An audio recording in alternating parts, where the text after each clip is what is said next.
So first of all, if you just tell me your name and what you're doing and where you're from. My name is Kyle Daton, and I'm a second-year PhD student from Cornell University, and I was born and raised in New York State.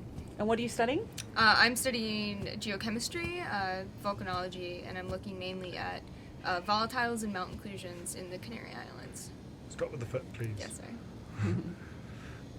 Go. Why are you here, Kyle? I'm here to see the active eruption in La Palma.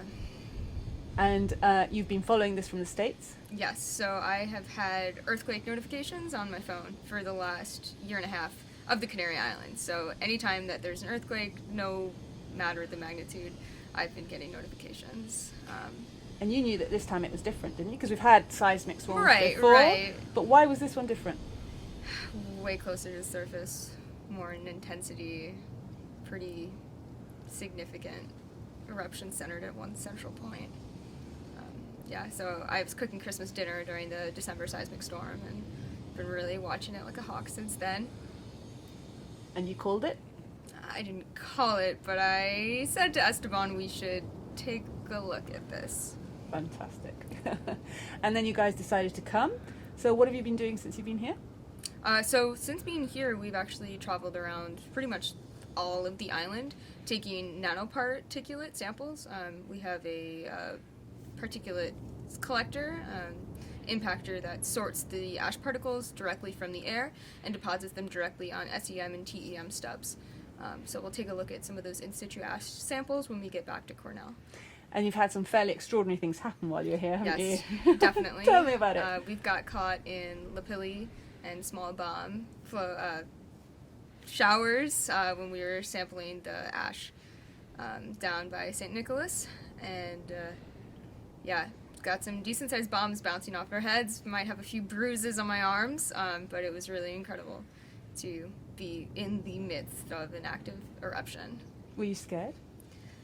Yeah, definitely.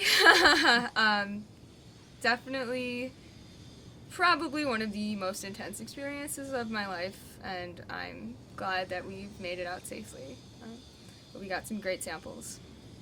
And it's important actually to be able to access these areas, to be able to the science that needs to be done, right? Yes, definitely. We can sample the stratigraphy before everything gets cleaned off. We really have a good section of the entirety of the eruption from its start. Yep. How do you, sorry to jump in No, here. it's okay. How do you balance the coolness of what you're actually doing? The coolness? Yeah, what it is. I mean, this is like your kind of theme park. How do Yeah. you balance the coolness of what you're doing with the science? Because isn't it sort of like you want to be selfie, look at me? Right. How do you... You really just, we're here to get samples, and you have to put that exciting part of, wow, this is, you know, a once in a lifetime opportunity that it happened at the beginning stages of my PhD. Put that excitement aside and really make sure I write down those GPS coordinates right, and make sure I put these samples in the right bags, take photos of what we're doing, really to document everything, because who knows the next time this is going to happen. It's really significant that we're here. But you're really geeking out on it. Oh yeah, I'm a total nerd. This is incredible. So this machine collects particulates directly from the atmosphere. So it's pretty much a sample of what is going into our lungs when we're breathing the air around active eruptions. And when we breathe in ash, those particles are very, very fine. And once they go into your lungs, they do not come out. And depending on the iron content of the ash, the iron, once it's in your lungs, can create free radicals that can damage the DNA of your cells and cause cancer. So wearing a mask, even if you are not in an active ash fall, is still very important, because the wind can rework the particles because they're so fine, and you can still inhale them and breathe them in. So how long could this be a problem for, Kyle? Because obviously there's going to be a lot of ash lying on the ground for months, years to come. Is that still going to be a problem? It can be a problem. Sorry, could you start by saying the ash is going to lie on the Yeah. ground for, and then take it from there? Thank you. The ash will be on the ground for a long time, even after the active ash plume ends. And anytime the wind blows, these particles will be reworked and can be inhaled. I'm talking weeks, months? I don't know. Okay, no, that's fine. Yeah, Just yeah, say- yeah. If you don't know I something, don't no, know. that doesn't matter at all. So even if it's been lying on the ground, so if you could say, so even if it's been lying on the ground and somebody kicks it up, it's still a problem, something like that. Even if the ash is lying on the ground, if it's disturbed in any way, if a car is driving by or someone walks by, you can inhale these remobilized particles and they can cause damage to your lungs.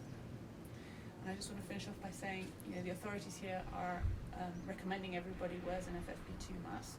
FFP2? So everybody wears a good mask. Yeah. So It's just a name. Yeah. FFP2. And there's a reason for that. They're just trying to keep you safer. So if you wouldn't mind saying that to camera, that'd be great. The authorities are recommending that everyone wears an FFP2 mask, and there is a very valid scientific reason for that, and everyone should be protecting themselves from the ash.